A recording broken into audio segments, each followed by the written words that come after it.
Nous allons maintenant étudier le Shevi, dernière montée de Parashat Acharei Kedoshim, dans le cadre du Bet HaMidrash Hillel, Bet HaMidrash fondé à la mémoire du Rav Hillel Pevzner, Zichrono Livracha. Notre étude donc va commencer au Perek Raf, 20e chapitre du livre de Vaikra, Pasuk Chet, verset 8. Donc, Pasuk Chet. Donc, à part l'obligation d'accomplir les mitzvot, la Torah nous dit Ushmartem, vous garderez, vous devez faire attention et troukotai à mes préceptes. Sitem otam, et vous les ferez. Ani Hashem, je suis Hashem, Mekadishrem, celui qui vous sanctifie. Troukotai ici désigne, comme ça c'est expliqué dans la Gemara, Chukim elu midrashot. Ici ce sont les dinim que l'on déduit des midrashot, c'est-à-dire des explications orales de la Torah. D'ailleurs, le Rambam d'expliquer que ici est allusionné tout ce qu'on a étudié et tout ce qu'on a appris dans le Torah de Kohanim. Le Torah de Kohanim, c'est le Midrash Halacha du livre de Vaikra. Donc la Torah nous dit de garder même ce qui n'est pas écrit, mais qui a été transmis. Et par cela, Ani Hashem Mekadishrem, Dieu nous sanctifie. On est sanctifié par l'accomplissement des mitzvot. D'ailleurs, quand on fait une bracha avant une mitzvah, on dit Asher Kideshanu bemitzvotav. Il nous a sanctifiés par ces mitzvot. Le Ohr HaChaim dit que le membre avec lequel on a fait la mitzvah se sanctifie comme ça et il ramène au nom du Zohar. Pasuk tet, ki ish car chaque homme. Asher yikalel ki maudira. Lorsqu'on dit maudire ici, c'est en prononçant le nom de Dieu. Et aviv ve'etimo, son père et sa mère, et ou sa mère, mot yumat, il sera condamné à mort. Aviv ve'imo kilel, son père et sa mère, il a maudit. Damav bo, son sang est sur lui. Déjà Rashi souligne qu'il y a une répétition dans le pasuk. Aviv ve'imo kilel, Rashi d'expliquer les rabot lachar mita. C'est pour nous inclure s'il les maudit après la mort. Ici on parle de maudire en évoquant le nom de Dieu. Damav bo, alors ça veut dire quoi Damav bo? Zouskila, c'est qu'il est chayav mita, il est condamné à mort d'être lapidé. Bien sûr, s'il y a des témoins et qu'il a été prévenu auparavant. Ren kol makom sheneemar, dans tout endroit où c'est marqué damav bo, des membam, ça veut dire que c'est puni par la peine capitale de lapidation. Fait la madnou, et cela on l'a appris, mais ov et yedoni, de ov et de yedoni, qui sont deux sortes d'actes qui nous permettent de savoir l'avenir, ce qu'on appelle le divinatoire. Chez les Marbaim, comme c'est marqué sur eux, ba even irgemu otam, avec des pierres, ils vont les lapider, demembam. Donc de là, on apprend qu'à chaque fois qu'il y a une punition de peine capitale qui est appelée demembam, ça veut dire lapidation. Ou pshuto shel mikra, le sens simple, c'est quoi? Damavbo, kmo damo berosho. C'est comme si c'est marqué, son sang est sur sa tête. Ça veut dire quoi? C'est lui qui s'est mis dans cette situation-là. En neenash al mitato et là où il n'est puni de sa mort que lui-même. Chez Ugaram leatzmo sheare, car c'est lui qui s'est mis en situation d'être condamné à mort. Donc, Damavbo, son sang est sur lui. Le Cheskouni explique quel est le rapport entre le pasuk chet et le pasuk tet. Parce que ici c'est marqué ki ish. Quel est le rapport entre maudire son père et sa mère et le fait de garder les mitzvot? Parce que le Cheskouni dit, c'est ici une preuve qu'il faut être très très vigilant dans l'accomplissement des mitzvot. Parce que son père et sa mère, on n'a pas le droit de les maudire, ni de leur vivant, ni après de leur mort, parce que c'est irrespectueux. À plus forte raison, Akadosh Baruch Hu, qui est notre père, qui est notre roi, qui est celui qui a créé le monde, qu'on doit le respecter. Donc c'est ça le lien entre le pasuk chet et le pasuk tet. De la même manière que je te demande de ne pas maudire, de ne pas mal agir envers ton père et ta mère, tu dois être dans le même esprit avec moi-même. Pasuk Yud. Feish est un homme, asher yinaf, qui commet de l'adultère, et eshet ish, avec la femme d'un homme, une femme mariée. Asher yinaf, celui qui commet de l'adultère, et eshet reo, avec la femme de son prochain. Mot yumat, seront mis à mort Anoef, l'homme qui a commis l'adultère, Ve'anoa afet, et la femme qui a commis l'adultère. Rashi, Veish, un homme, lorsque la Torah elle parle d'un homme, Prat les katan, c'est pour nous exclure le cas où un katan, quelqu'un qui n'est pas encore chayav des mitzvot, aurait commis un adultère, alors il n'est pas condamné à mort, puisqu'il est katan, il est petit. Asher inaf et eshet ish, celui qui commet de l'adultère avec la femme d'un homme, Prat, ça vient nous exclure les eshet katan, si c'était la femme d'un katan, d'un petit. L'imadanou, de là on a appris, chez En les katan kiddushin, qu'un petit ne peut pas sanctifier une femme, c'est-à-dire se marier, et donc ça n'est pas considéré comme sa femme.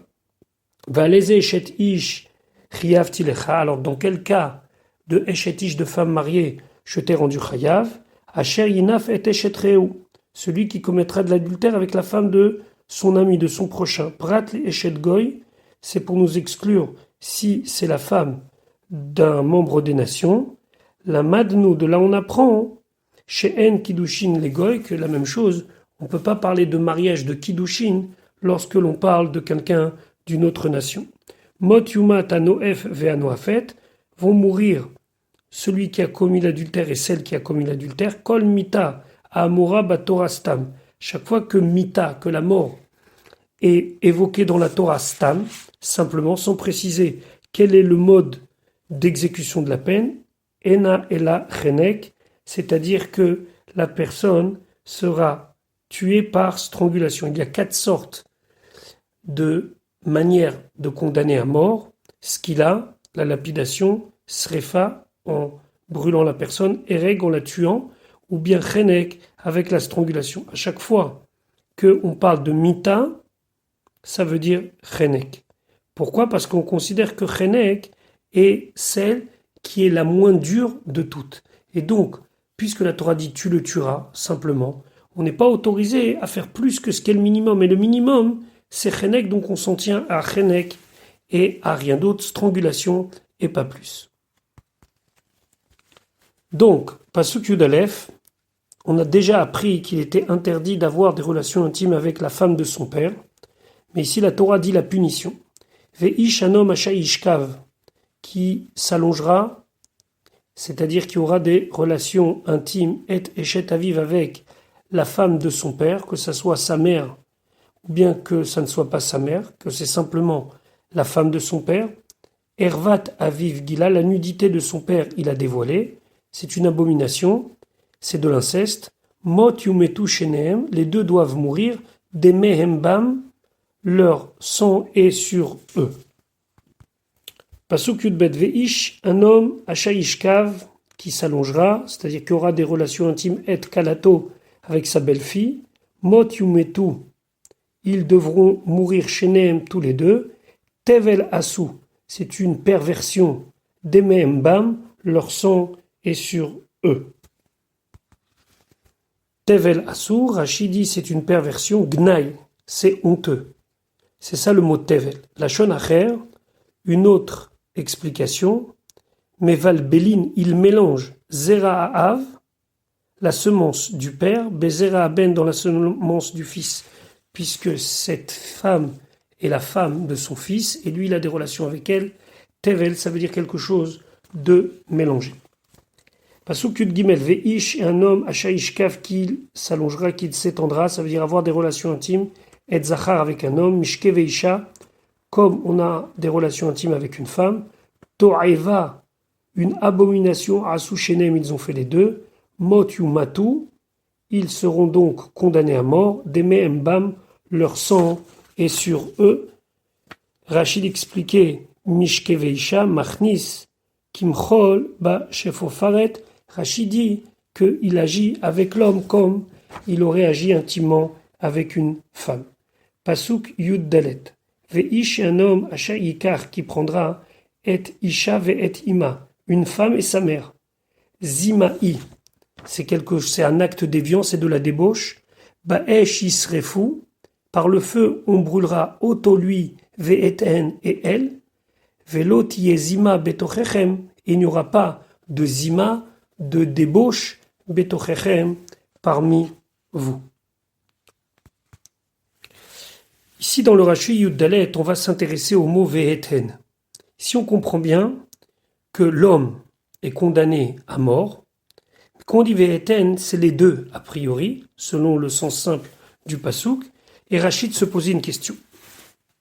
Iata yachol lomar, tu ne peux pas dire Ishto Arishona Yisrofu, qu'ils vont brûler sa première femme. Sharenesa Be'eter, car la première femme a été mariée avec permission. Velone Esralav, elle ne lui est pas interdite. Par exemple, s'il s'est marié avec la fille, avec Choupa et tout ce qu'il fallait, et puis après il a pris la mère, c'est la mère qui est interdite, et pas la fille. Donc pourquoi la fille doit mourir? Et ainsi, si c'était d'abord un mari avec la mère, puis après c'est avec la fille. Le problème c'est avec la fille, c'est pas avec la mère. Et là, seulement nous dit Rashi, Isha veima haketuvim kam, qu'on parle de la femme et de sa mère ici, shtem beisour, c'est que les deux lui sont interdites. Et là, Rashi nous expliquait, c'est ici d'un cas de shenassa, de quelqu'un qui s'est marié, puis après être hamoto, il s'est marié avec sa belle-mère, veima est la mère de sa belle-mère. Donc il y a ici 3 générations. Sa femme, elle n'a rien à voir, sa belle-mère et la mère de sa belle-mère. Donc les 2 dernières sont considérées comme celles qui ont fauté et sont condamnées. Veyesh merabotenu shomrim, il y a des chachamim qui expliquent ici, non. En kanela chamoto, ici on ne parle que de celui qui s'est marié avec une femme et après il s'est marié avec la mère de cette femme, c'est-à-dire sa belle-mère. Alors comment on va expliquer le mot eten, elle au pluriel? Ou maou eten, il dit et achat me. Ici, il faut expliquer une d'elles. La shon yevani, parce que eten, c'est un dérivé de grec, hen achat. Hen, ça veut dire une. Donc, eten, ça veut dire une d'elles. Et donc, selon cette explication, celle qui lui était permise, celle avec qui il s'est marié en premier, elle ne sera pas condamnée. C'est seulement la seconde qui sera condamnée avec lui. Et eten sera traduit à ce moment-là l'une d'elles. Pasuk Tetva, Veish, un homme, Ashaïten, qui mettra, qui donnera, Shechofto, sa semence, il aura une relation intime, Pivehema, avec un animal, Mot Yumat, il sera condamné à mort, Ve'et Abehema, et la bête, Taharogu, vous la mettrez à mort. Rashi demande Ve'et Abehema Taharogu, Im Adam Chata, si l'homme a fauté, lui il est conscient, Behema Machata, en quoi l'animal est responsable, en quoi il a fauté, pourquoi il doit être tué.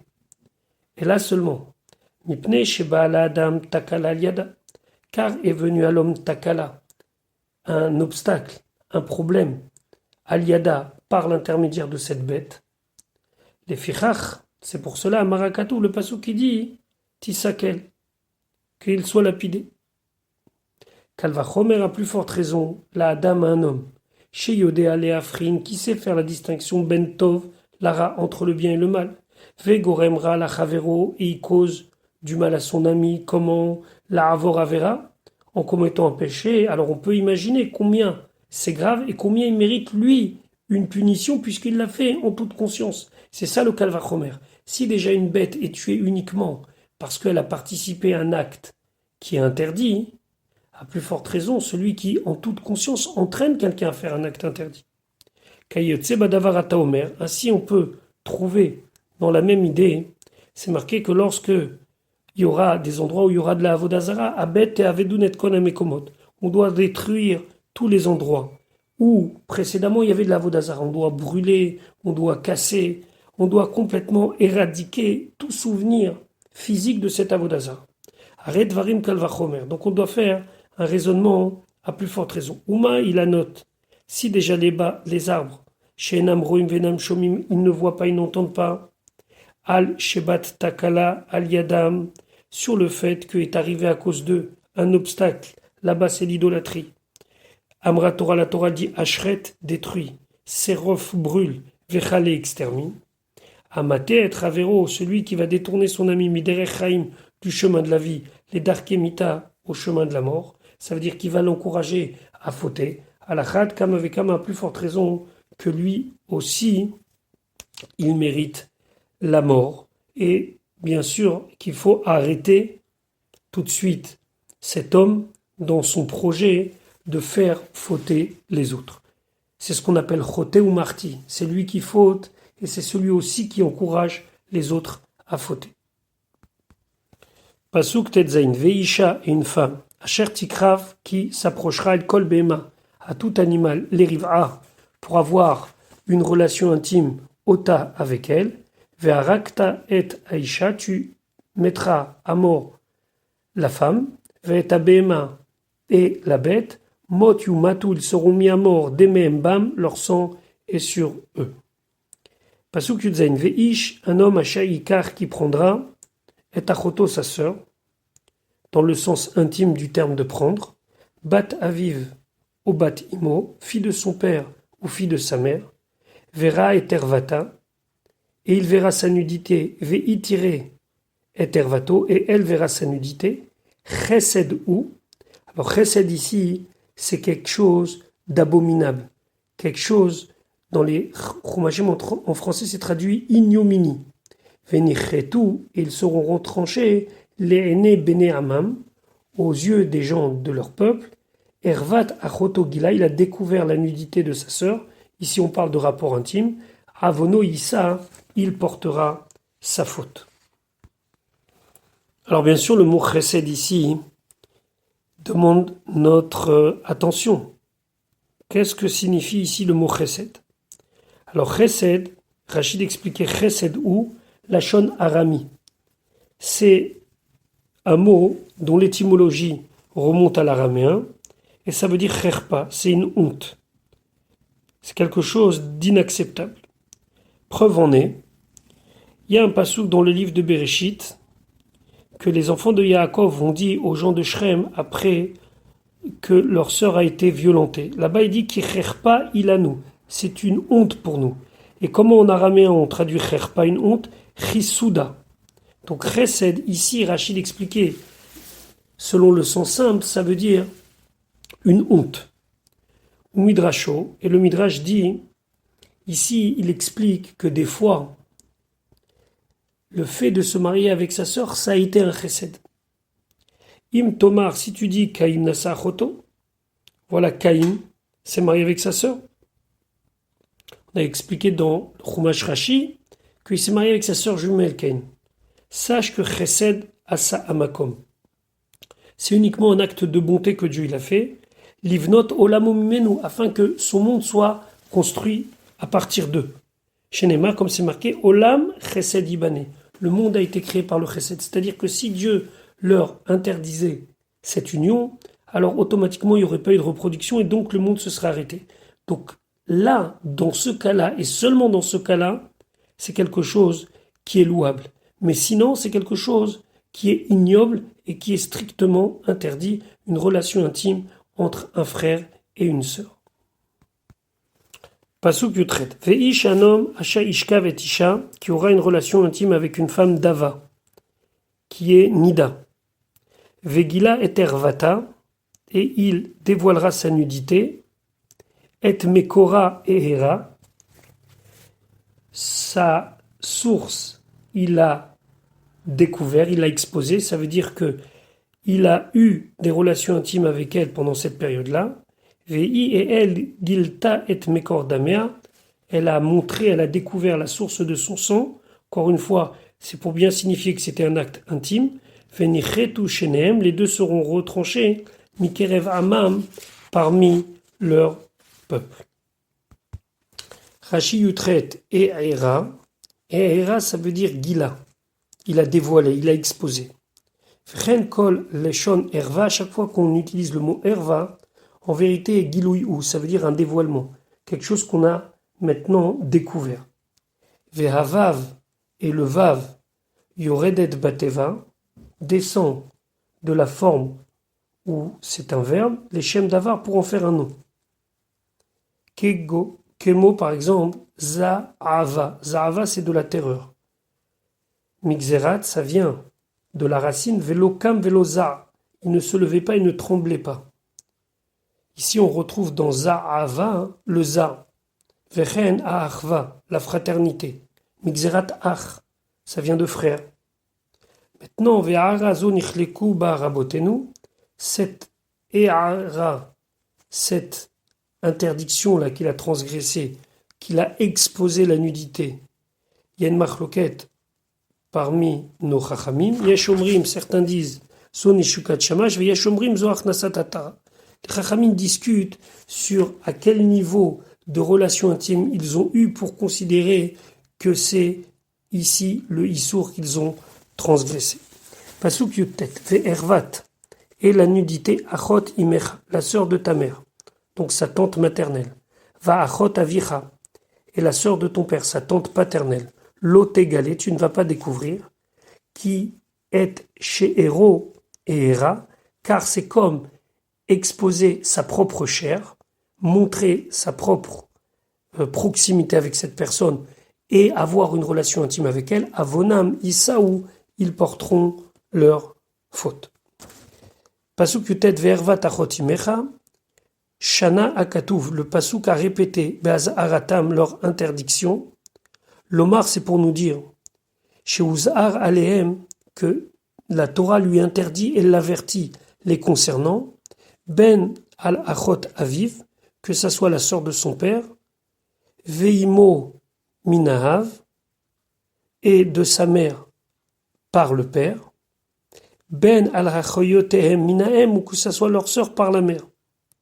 Aval, mais, al-Ervat Eshet Achi Aviv, mais sur la nudité de la femme du frère de son père, c'est-à-dire d'une tante par alliance, lo uzar, il n'a pas été averti, et là seulement, al-eshet achi aviv minahav, seulement si c'est la femme du frère de son père, qui est frère par le père.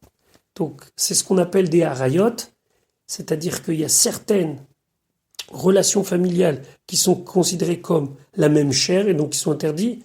Et lorsque c'est des relations qui se font par alliance, c'est pas le même interdit.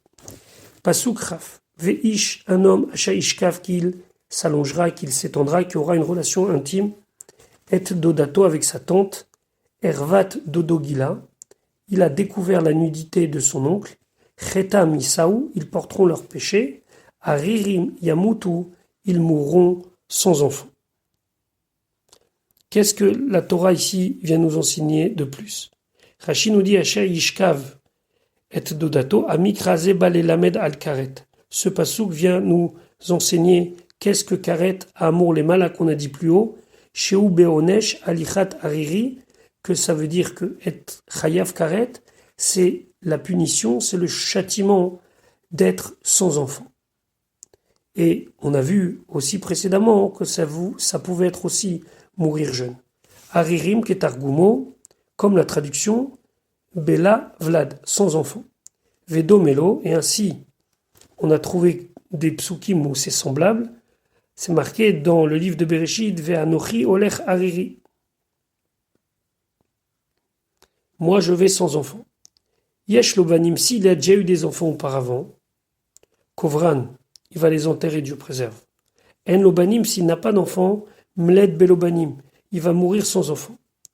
L'écart, c'est pour cela, Shana, Bishne Mikraot, Elu, Haririm Yamutu, Haririm Yiyu. C'est pour ça que on a répété sur ces deux psukim, puisqu'on va voir dans le pasuk suivant aussi le mot Haririm, pour nous dire Haririm Yiyu, Haririm Yamutu. Im Yiyulo, si il avait Beshat Avera au moment où il a fauté, Lo Yiyulo Keshiyamut, il n'en aura plus quand il va mourir, parce qu'ils vont mourir de son vivant. Les filles chez Kovram Bechayav, car il les enterrera de son vivant. Haririm Yiyu, ils seront Haririm. Im Enlo Bishat Avera, si il n'avait pas encore d'enfant au moment où il a fauté, Yekol Yamav Kemo Sheu Arshav, il sera toute sa vie comme il est maintenant, c'est-à-dire sans enfant. Pasuk Chafalev Veish, un homme, Asher Yikach, qui prendra et Eshet Achiv, la femme de son frère. Nidahi, c'est quelque chose d'interdit, c'est banni. Ici, le mot nida ne signifie pas le mot nida dans le sens où une femme, lorsqu'elle a son cycle, mais nida, ça veut dire que c'est quelque chose d'exclu, de proscrit. Ervat Achiv Gila, il a découvert la nudité de son frère. Haririm Yu, ils seront Haririm. Nidahi, Rachid expliquait à Shirva Azot, cette relation Menoudahi, elle est bannie. Ou Meoussa, elle est repoussante. Feraboté, nous Darchou, nous Chachamim m'explique que Nida, ça signifie aussi une femme qui a son cycle. Les sorts à Araba, qu'est Nida. C'est pour nous dire que avoir une relation avec cette femme, c'est semblable à avoir une relation avec une femme Nida. Chez Ahara, Meforeshetba, que là-bas, le mot Ahara signifie exposer. Et exposer, c'est quoi? C'est marqué là-bas, hein, Et Mekora Eera. Il a exposé sa source. C'est-à-dire une manière, on va dire propre, de dire que ça signifie avoir des relations intimes. Pasuk Rav Bet Ushmartem, et vous observerez, vous garderez et kol chukotai, tous mes décrets, et kol mishpatai, toutes mes lois, mes jugements. Enfin, si temotam, vous allez les accomplir. Velo taki etrem, elle ne va pas vous vomir à Aretz la terre. Asher ani mevi etrem, que je vous amène shama là-bas, la chevet bas, hein, pour s'y installer. Pasuk Chav Gimel,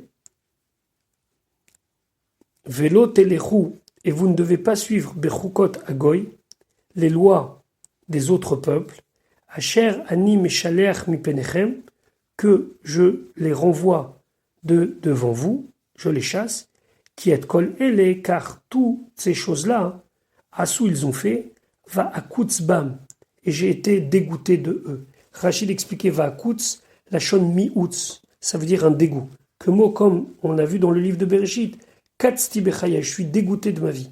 Qu'Adam shu katz bimzono, c'est comme quelqu'un qui est dégoûté de sa nourriture et finalement il va la vomir. Pasuk Rav Dalet va Omar lachem, et je vous dis, Atem, vous, Tirshu, vous allez hériter, et admatam, leur terre. Vani et moi, et tenena lachem, je vais vous la donner. La rechetota pour vous la faire hériter. Eretz, une terre zavat, ou coule, chalav udvash, le lait et le miel. Ani Hashem Elokechem, je suis Hashem votre Dieu. Asher ivdal tietrem minamim, qui vous est séparé des autres peuples. Chaf et maftir veivdaltem, et vous allez faire la différence. Ben abema ateora latemea, entre l'animal qui est pur de l'animal qui est impur. Ou ben aof atame, et entre l'oiseau impur, la taor est celui qui est pur. Velo teshaketsu, et vous n'allez pas rendre dégoûtant et nafshotechem vos âmes, babema avec l'animal, ou vaof l'oiseau, ou vechol asher tirmos à Adama, et avec tous ceux qui rampent sur le sol, asher ivdal tilachem, que j'ai séparé pour vous, les tamés, en les rendant impurs, en faisant en sorte que vous n'ayez pas le droit de les consommer. Rachid expliquait, veivdaltem ben abema teora la temer, vous allez faire la distinction entre l'animal pur et impur. Rachid dit, en tsarich lomar, on n'a pas besoin de dire ben para, la chamor, que ici la Torah nous dit de distinguer entre la vache et l'âne. She'arem muvdalim venikarim, même car ils sont séparés, reconnaissables leurs différences. Et là, ben teora lecha, litmea lecha, entre celle qui est pure pour toi, celle qui n'est pas pure pour toi, celle qui est impure. C'est-à-dire, ben shenishrat rubo shel siman, le nishrat chetzio. Lorsqu'on fait la shrita, hein, on doit couper la trachée et l'œsophage. Et donc, il n'y a que toi qui peux faire la distinction entre l'animal qui a été égorgé roubo chez le siman, la majeure partie du signe qui le rend kasher, c'est-à-dire la trachée, l'œsophage, la nishra tretzio, la bête où on aurait coupé, égorgé que une partie. Et donc, cette petite différence-là, Akadosh Baruch Hu nous dit, fais-y attention. Vekama ben roubo le chetzio, c'est quoi? La différence entre couper la majeure partie ou couper que la moitié, Melo Sehara, c'est l'épaisseur d'un cheveu. C'est ce sens que Dieu nous dit, vous devez faire la distinction. Asher Ivdal Tilachem Netame, les essor, les tamé ici, rendre impur, ça veut dire rendre impur par le fait que je vous les ai interdits. Pasuk Chavav, Veiten li Kedoshim, et vous serez saints pour moi. Ki Kadosh Ani Hashem, car moi je suis saint. Favdi Letrem, et je vous ai séparé minamim des autres peuples, liotli pour être à moi. Rachid expliquait, Vavdi etrem minamim liotli, imatem uvdalim mehem, si vous êtes séparés d'eux, Areatem sheli, alors vous êtes à moi. Veimlav, et sinon, Areatem shel Nebuchadnezzar vachaverav, alors vous êtes, et vous appartenez à Nabucodonosor et à tous ses amis, à tous ceux qui leur ressemblent. C'est-à-dire que vous avez suivi les nations. Rabbi Elazar ben Azaria Omer. Rabbi Elazar ben Azaria dit Minaïn. D'où est-ce que l'on sait chez Loyomar Adam qu'un homme il ne doit pas dire Nafshi katsa mi besa chazir. Je suis dégoûté du porc. I hafshi, je n'ai pas envie l'ilbosh kinnaï de ne m'habiller avec un mélange de lin et de laine. Aval yomar, mais un homme il doit dire Uma aese. Qu'est-ce que je peux faire? Vahavi sheba shamayim gazar alay. Que mon Père qui est aux cieux, ça veut dire Akadosh Baruch Hu, il a pris la xération. Moi, il m'a interdit de faire. Talmud Lomar, la Torah vient nous dire vous allez, je vous ai séparés parmi les nations pour être à moi. Chétéé, que vous, Avdalatrem, votre séparation, Mehem de eux, Lishmi, ça soit pour moi. Donc, on ne doit pas s'interdire le cochon en disant ah, ça me dégoûte. Mais on doit s'interdire le cochon en disant peut-être que c'est bon ou que c'est pas bon, mais en tout cas, je le mange pas parce que Dieu m'a demandé de pas le manger. Poresh mina havera, il doit se séparer de la faute, ou mekabel alav et accepter sur lui, ol malchut shamaim, le joug divin. Pasuk chavzaïn, veish o isha, un homme ou une femme, qui est baem, qui aura parmi eux ov ou yedoni. Le ov et le yedoni, comme on avait dit, c'était des actes divinatoires pour connaître le futur. Mot yumatu, ils seront mis à mort. Ba even igremu otam, ils seront lapidés avec la pierre. Deme bam, leur sang est sur eux. Qui est bam ov, ici kan nemar bam mita. Ici on a dit que c'est condamné à mort, il a la peine capitale, ou les mal à plus haut. Dans le pasuk vav, Karet, on a dit qu'ils sont retranchés. Alors, Edim Veatra, s'il y a des témoins et qu'ils ont été avertis, la personne, c'est-à-dire que les témoins leur disent que ce que vous faites, c'est interdit parce que ça s'appelle Ov, et quand même ils l'ont fait, Biskila, c'est la lapidation. Mezid Belo Hatra, s'il a fait intentionnellement, il savait que c'est interdit, mais on ne l'a pas prévenu auparavant, Behi Karet, il est Chayav Karet, c'est le retranchement. Feshkigata, mais s'il l'a fait sans le savoir, il ne savait pas que c'était interdit. Khatat, c'est un korban khatat. Vechol, et ainsi, Bechol, Chayve mitot, pour tous ceux qui sont passibles de mort, chez Neymar Baem, lorsqu'on dit karet, qui sont retranchés, ça signifie qu'ils ont fait exprès, mais qui n'étaient pas prévenus de la punition de leur acte. Voilà pour la paracha de cette semaine. Donc je vous souhaite Shabbat Shalom pour ceux qui écouteront avant Shabbat, Shavua Tov pour ceux qui écouteront après Shabbat, et on se retrouve Bezrat Hashem la semaine prochaine pour continuer l'étude de notre livre de Vaïkra.